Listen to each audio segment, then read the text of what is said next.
नमस्कार दोस्तों, आप देख रहे हैं द पब्लिक लाइव टीवी। आज दिनांक 18 मार्च 2026 को दिल्ली पालम में करीब 6 बजे भीषण आग लगी। यहाँ लोग जो रहते थे वो घर से नहीं निकल पाए और ये गली नंबर 2 में रहने वाले राजेंद्र कसब का ये मकान है। नीचे 15 लोग यहाँ पर उस समय मौजूद थे और बेसमेंट में और ग्राउंड फ्लोर पर ब्यूटी पार्लर और चूड़ी की दुकान और दूसरा व्यवसाय यहाँ पर चल रहा था। अभी भी रेस्क्यू ऑपरेशन यहाँ पर आप देख सकते हैं कि रेस्क्यू ऑपरेशन यहाँ पर चल रहा है, जिसमें कि हाइड्रोलिक की यहाँ मशीनें लगाई गई हैं और वहाँ सर्च ऑपरेशन यहाँ पर किया जा रहा है। सुबह 6:30 बजे ये आग लगी थी और कुछ लोग ऊपर से कूद गए, जिसमें कि जान बचाने की यहाँ पर कोशिश की गई और उन लोगों को पास के अस्पताल में यहाँ पर भर्ती कराया गया है। 30 फायर ब्रिगेड की गाड़ियां यहाँ पर पहुंची थी, जो कि आग बुझाने के लिए पहुंची थी। लेकिन आपको भौगोलिक स्थिति यहाँ पर दिखा देना चाहता हूँ कि इस बिल्डिंग को यदि आप देखेंगे तो नीचे की तरफ आप देखें तो कॉमर्शियल एक्टिविटी के लिए, जहां पर उपस्थित लोगों ने बताया कि करीब 6 बजे से आग लगी हुई है। इस बिल्डिंग के तीसरे मंजिल पर एक परिवार रहता था। आग लगने पर परिवार के लोगों ने चीखना चिल्लाना शुरू किया, लेकिन आग इतनी भीषण थी कि धुआं काफी होने के कारण जीने से वो परिवार नीचे नहीं उतर पाया, क्योंकि जो आग लगी थी वो ग्राउंड फ्लोर पर लगी थी। बताया जा रहा है कि आग लगने पर फायर ब्रिगेड वालों को फोन किया गया, लेकिन फायर ब्रिगेड की गाड़ी वहां करीब 7:30 बजे पहुंची। यहाँ पर 6 लोगों की अभी तक ऊपर तक आग पहुंच गई। दूसरे और तीसरे मंजिल पर, यानी इससे पहले बताया जा रहा है कि शॉर्ट सर्किट की वजह से आग लगी और उसके बाद में बेसमेंट से आग ऊपर तक पहुंचते और फिर ये तीसरे और चौथे फ्लोर पर पहुंच गई, जहां पर परिवार रहता था। नीचे जो बेसमेंट है उसमें अभी आपने सुना कि अंडरगारमेंट और कपड़े का शोरूम था और उसमें ही सबसे पहले ये आग लगी। और भी कह रहे हैं कि जब फायर ब्रिगेड आई तो उसकी सीढ़ी नहीं खुलने की वजह से भी देर लगी। सर 100% है, उनकी सीढ़ी तकरीबन 25 से 30 मिनट तक नहीं खुली। बिल्कुल नहीं। और परिवार यहीं पर फंसा रहा। बिल्कुल नहीं।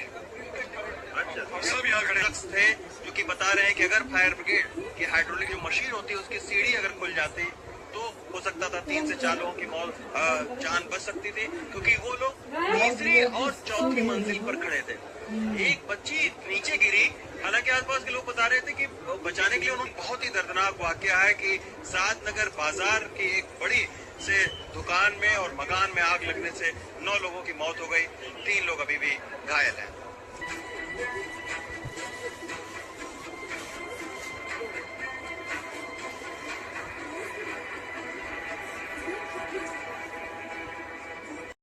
देर से आई और इसका सिस्टम भी काम नहीं कर रहा था। उनकी जो सीढ़ियां थी, हाइड्रोलिक मशीन थी, वो भी समय से नहीं खुल पाई। अगर वो समय से खुल पाती तो इस हादसे को होने से बचाया जा सकता था। और हम 7 डेड बॉडी अभी निकाल चुके हैं और अभी अंदर छोटे छोटे बच्चे थे। एक बच्चे को तो ऊपर से फेंका है जो 1 साल का था, एक ने ऊपर से छलांग लगाई है, एक जल गया था पूरी तरह, वो पहले निकल गया तो उसको सफदरजंग हॉस्पिटल में लेके गया और 7 डेड बॉडी अभी तक निकाल चुकी है फायर ब्रिगेड। और अभी अंदेशा था तो कुछ फंसे हुए। इसमें पूरा परिवार रहता था, कम से कम 10 से 12-14 लोग इसमें रहते थे। तो नीचे पूरे में शोरूम था, 2 फ्लोर के ऊपर बेसमेंट और 2 फ्लोर ऊपर, 2 फ्लोर में 5 फ्लोर की बिल्डिंग थी। ऊपर 2 फ्लोर में ये पूरा परिवार रहता था, कम से 14-15 लोग रहते थे। तो ये नीचे बिल्कुल नीचे आ गए शॉर्ट सर्किट की वजह से। उनको समय नहीं लगा अपने आप को बचाने का, वो नीचे भाग के नहीं आना था, क्योंकि धुआं इतना हो गया था, इतनी तेजी से होने लगी थी। ये बहुत बड़ा हादसा हुआ पालम के अंदर, ऐसा नहीं होना चाहिए। इसमें फायर ब्रिगेड की भी लापरवाही, सर हमें लगभग 7 बजे पता चला है। बाकी अगर मैं अपने विचार से कहूँ, अगर हाइड्रोलिक मशीन अपना काम करती तो हम चलो माल की तो नहीं बचा सकते थे, लेकिन जान बचा सकते थे सर। क्योंकि आग लगने के करीब 1 घंटे बाद भी लोग बालकनी से चिल्ला रहे थे। वो जो भी लेडीज थी, महिलाएं थी, बच्चे थे, और उसमें 2 से 3 साल का एक बच्चा था।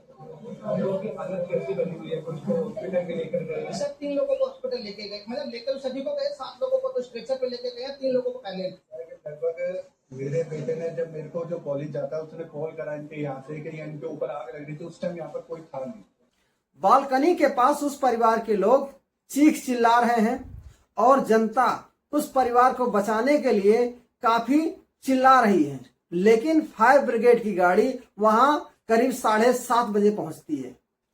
फायर ब्रिगेड पहुंचने के बाद फायर ब्रिगेड की जो सीढ़ियां होती हैं, वो सीढ़ियां उस तीसरे मंजिल तक नहीं पहुंच पाती हैं, जबकि ये प्रावधान है कि फायर ब्रिगेड के पास जो सीढ़ियां होती हैं वो करीब 15 मीटर की होनी चाहिए।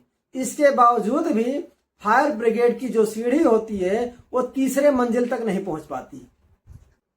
और बड़े दुर्भाग्य की बात है कि जो वहां पर फायर ब्रिगेड की गाड़ी आई थी, उस फायर ब्रिगेड की गाड़ी का हाइड्रोलिक लिफ्ट तक नहीं खुलती। क्योंकि जो हाइड्रोलिक इनकी मशीन आई, वो पहली वाली हाइड्रोलिक मशीन, उसने वर्क ही नहीं करा, और दूसरी आने में 40 मिनट लग गए, जब तक ये आग पूरे में फैली। लिफ्ट भी नहीं खुली, इनके पास कोई जाल का इंतजाम नहीं है। बच्चे ऊपर से चिल्ला रहे थे, लोग देख रहे थे, आधे जले हुए थे, फिर भी 2 बच्चे ऊपर से कूद गए, लेकिन सब पे सब खत्म हो गया। गाड़ी आई है, वो भी कम से कम 1 घंटे बाद खुली। घटनास्थल पे पहुंचने के बाद भी हाइड्रोलिक का नहीं होगा। दूसरी हाइड्रोलिक जो होती है, वो जैसे ऊपर तक पहुंचती है, उसको कम से कम 1 घंटा लग गया प्रेशर बनाने में। मरने वालों में 3 मासूम बच्चे। लिफ्ट भी नहीं खुली, इनके पास कोई जाल का इंतजाम नहीं है। बच्चे ऊपर से चिल्ला रहे थे, लोग देख रहे थे, आधे जले हुए थे, फिर भी 2 बच्चे ऊपर से कूद गए, लेकिन सब पे सब खत्म हो गया। बहुत बड़ी क्षति हुई है। आज बड़ी शर्म की बात है कि प्रशासन आज कुछ भी नहीं कर रहा है, और पार्टी के लोग तो आ भी जाते हैं, बीजेपी वाले तो कुछ पूछने भी नहीं आता यहाँ पर। अब लोग परेशान है, जिसके साथ में जिसका परिवार गया है, असली दर्द तो उसका है। पूरी बिल्डिंग को आप दिखाइए, देखा क्या हाल हो रहा है।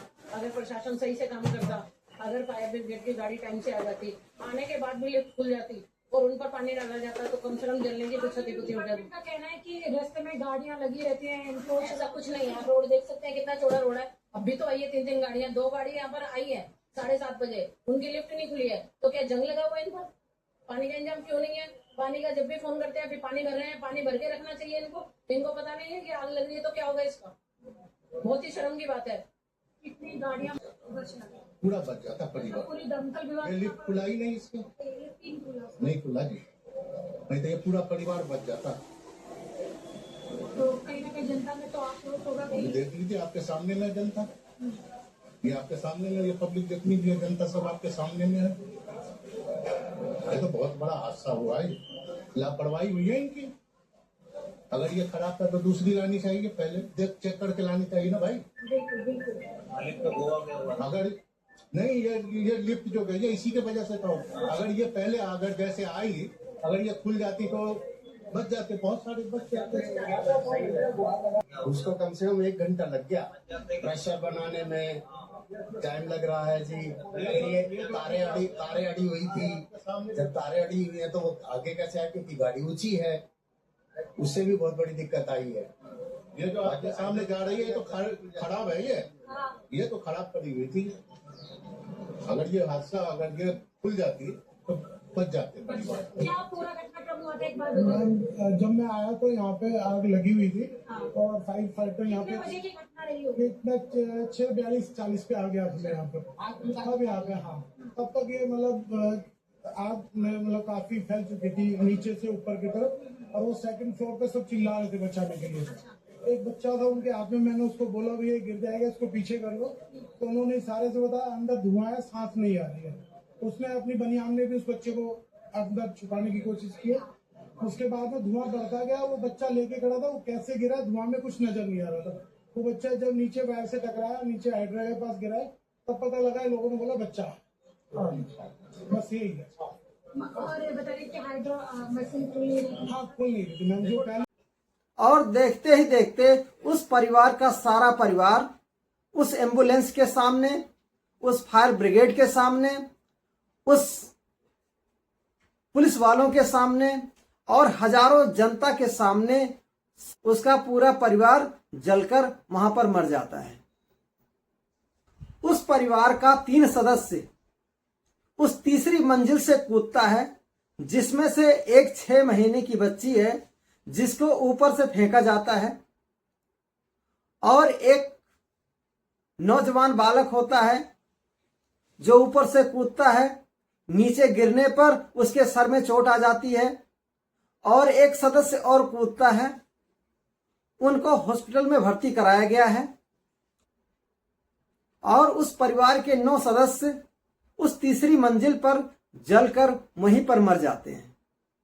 और ये एम्बुलेंस वाले, ये फायर ब्रिगेड वाले, ये पुलिस वाले और वहां की जनता देखती रह जाती है, उनकी कोई सहायता नहीं कर पाती है। बिल्कुल ऐसे ही एक घटना पिछले साल जून 2025 को द्वारका में हुई थी। ऐसे ही एक घटना पिछले साल जून 2025 को द्वारका में हुई थी। द्वारका में 9वीं मंजिल पर एक परिवार के घर में हवन हो रहा था और वहां पर आग लगी। 9वीं मंजिल से एक बाप अपनी बेटी के साथ, अपने भतीजे के साथ वहां से चीखता रहा, चिल्लाता रहा, लेकिन नीचे खड़ी फायर ब्रिगेड ने उनकी कोई सहायता नहीं की, क्योंकि उसके पास ना तो सीढ़ियां थी, ना तो हाइड्रोलिक लिफ्ट थी, और ना ही उसके पास कोई जाल था, जिसके कारण वो बाप चिल्लाते चिल्लाते जब देखा कि उसकी कोई सहायता करने के लिए नहीं आ रहा है, तो उस बाप ने अपनी बेटी को ऊपर से फेंका, जिसकी उम्र करीब 10 साल की थी। वो नीचे गिरी, वो मर गई। इसके बाद अपने भतीजे को फेंका, वो 11 साल का था, वो नीचे गिरा, वो मर गया।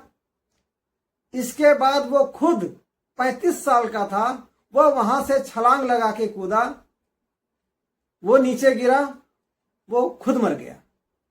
जहां एक अपार्टमेंट में आग लगने की वजह से अफरा तफरी मच गई। हादसे से बचने के लिए बिल्डिंग से कूदने की वजह से 3 लोगों की मौत हो गई। यह आग इमारत के 7वें फ्लोर पर लगी, लेकिन आग लगने की वजह से पिता अपने 2 बच्चों समेत घर से नीचे कूद गए, जिससे 3 लोगों की इलाज के दौरान मौत हो गई। हालांकि हादसे में उनकी पत्नी और एक बेटा सुरक्षित बच गए और इनका इलाज चल रहा है। हादसे के बारे में दिल्ली पुलिस ने बताया कि 7वें फ्लोर पर आग लगने की वजह से 2 बच्चे, जिसमें एक लड़का और एक लड़की, दोनों की उम्र तकरीबन 10 साल आसपास थी, उन्होंने खुद को बचाने के लिए बालकनी से नीचे कूद गए। उन्हें आनंद फानंद में आकाश अस्पताल पहुंचाया गया, लेकिन उन्हें अस्पताल में डॉक्टरों ने मृत घोषित कर दिया। बाद में उनके पिता यश यादव, जिनकी उम्र 35 साल थी, उन्होंने भी खुद को बचाने के लिए बालकनी से वो नीचे कूद गए थे। उन्हें तत्काल IGI अस्पताल ले जाया गया, लेकिन डॉक्टरों ने उन्हें भी मृत घोषित कर दिया। इससे पहले राजधानी दिल्ली के द्वारका जिले में सुबह 10 बजे के करीब एक इमारत में आग लगी। दिल्ली फायर सर्विसेज ने बताया कि आग द्वारका के सेक्टर 13 स्थित सबद अपार्टमेंट की 7वीं मंजिल पर स्थित एक फ्लैट में लगी। मौके पर 8 दमकल गाड़ियां पहुंच गई। 2 से 3 लोगों के फंसे होने के समय आशंका जताई जा रही थी। आग बुझाने का काम किया गया, लेकिन आग लगने की वजह से सोसाइटी को खाली करा लिया गया। लेकिन इस हादसे में 3 लोगों की मौत हो गई। वही सभी निवासियों को वहां से बाहर भेज दिया गया है। साथ ही सोसाइटी की बिजली और PNG गैस कनेक्शन जैसी सभी सुविधाएं बंद कर दी गई है।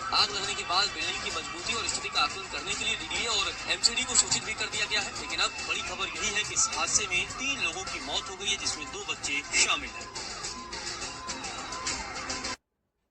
जैसे द्वारका में उस घटना को पत्रकारों ने अखबारों में लीपापोती करके चलाया और उसको दिखाया कि इसको भी इसी तरीके से रफा दफा कर दिया जाएगा। इसका जिम्मेदार आखिर कौन होगा? कौन है इसका जिम्मेदार? आखिर जब द्वारका में ऐसी घटना घटी तो उन 3 परिवार को फायर ब्रिगेड वाले क्यों नहीं बचा पाए?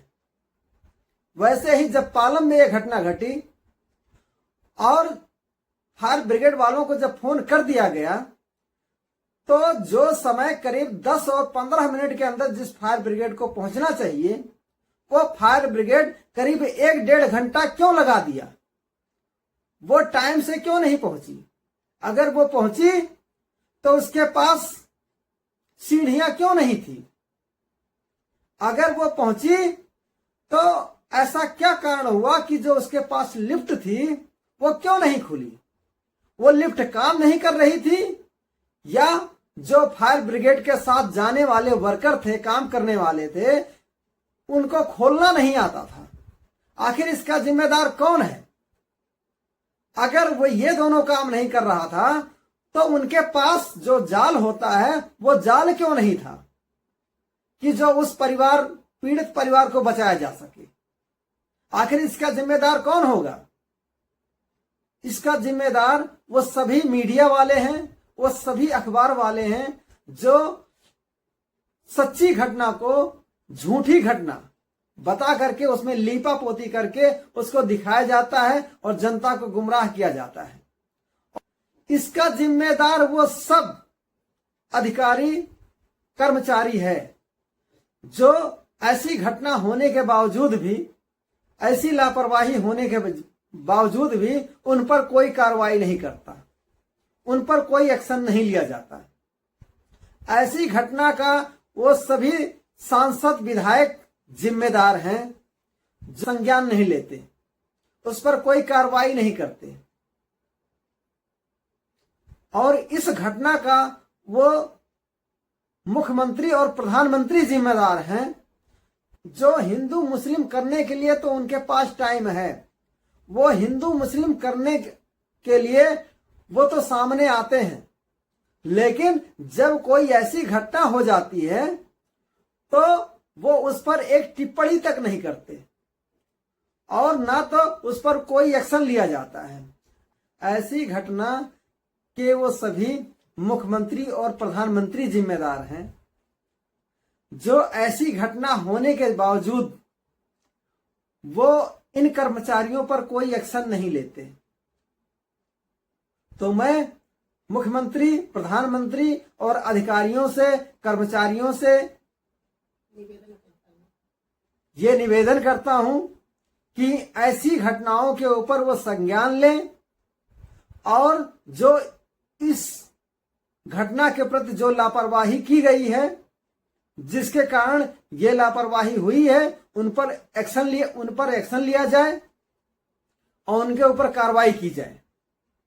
क्योंकि अगर जब वो द्वारिका में ऐसी घटना घटी तो कोई कार्रवाई नहीं हुई, पालम में ऐसी घटना घटी, इस पर भी अगर कोई कार्रवाई नहीं की जाएगी, कोई एक्शन नहीं लिया जाएगा, तो आने वाले टाइम में अगर कोई घटना घटेगी तो ये सारे लापरवाह रहेंगे और ये अपने काम के प्रति पूरी जिम्मेदारी से अपनी भागीदारी नहीं निभाएंगे। तो मैं मुख्यमंत्री से, प्रधानमंत्री से यही निवेदन करता हूं और सभी कर्मचारियों से, सभी अधिकारियों से यही निवेदन करता हूं कि इस पर संज्ञान लें और जो इसका दोषी पाया जाए उस पर कार्रवाई की जाए, ताकि आने वाले टाइम में इस तरीके से किसी प्रकार की कोई घटना ना होने पाए।